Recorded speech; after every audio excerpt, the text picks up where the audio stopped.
Now, that hostage deal between Israel and the Hamas terrorists who run Gaza has been delayed.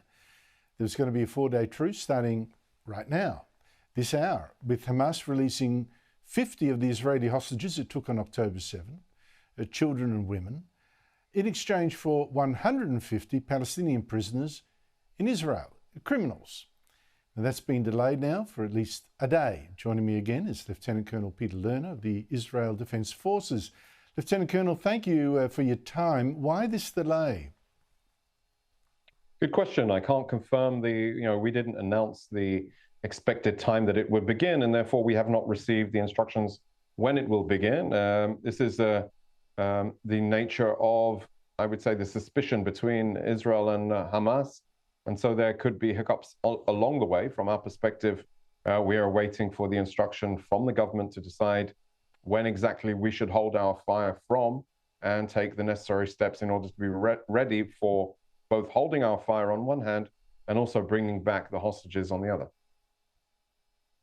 Yeah, there were reports that Hamas is not saying exactly who it's releasing. I mean, are they going to be live people? Who knows what the heck?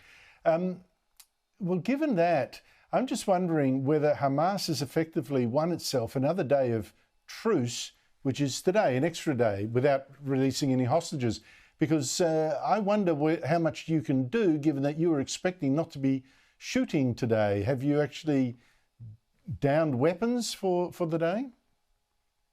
Absolutely not. We are operating throughout northern Gaza Strip, expanding our operations, continuing to pursue Hamas, engaging the enemy wherever they are. We have a very clear message that we are continuing our war efforts, and if there is a operational pause, as instructed by the government, then it'll be an operational pause, nothing more than that. We will plan on continuing and advancing the stages after the operational pause, as instructed by the government and the Chief of Staff, the IDF Chief of Staff, Lieutenant General Herzi Halevi, yesterday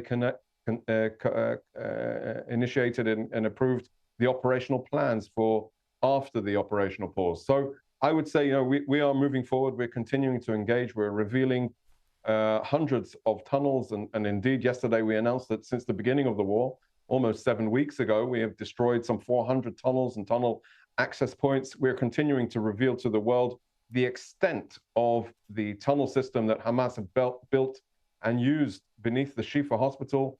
Unfortunately, we're watching as in awe, I think, with what's happening in Shifa hospital, and it appears that the international community, specifically the WHO, have nothing to say about it. They're not condemning Hamas, not even concerned about it. They're only concerned about how the IDF are operating in and around hospitals. But when we have proven that the concept of operations of Hamas is to use hospitals as protective, I would say, Iron Dome system to protect themselves from IDF operations, the international community seemed to be very confused about what's right and what's wrong. Well, I noticed the World Health Organization was saying, oh, how shocking that you have military operations near a hospital. This is terrible. But as you say, hasn't said anything about the weapons you've found, even behind MRI machines. But that said, I wonder whether you're disappointed that when you got down in that maze of tunnels and you showed the rooms and all that kind of stuff right under the hospital, that there was actually little equipment, little to show that this was a Hamas headquarters. It was cleaned out. Was that a disappointment to you?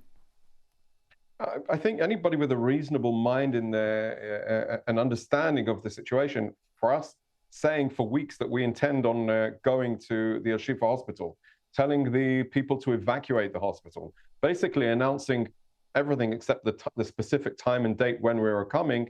I think they would be very, very, it would be very, very strange if we would have found everything in an operational situation.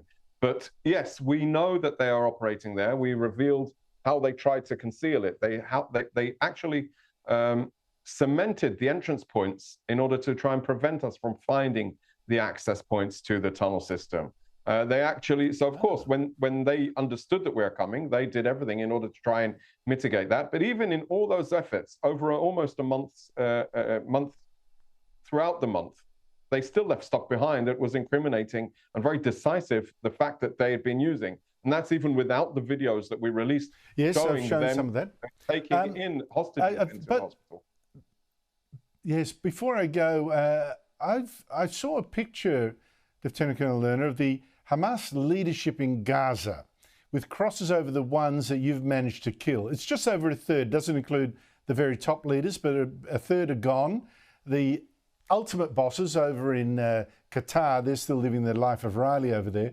How much damage do you think you've done to Hamas's fighting ability?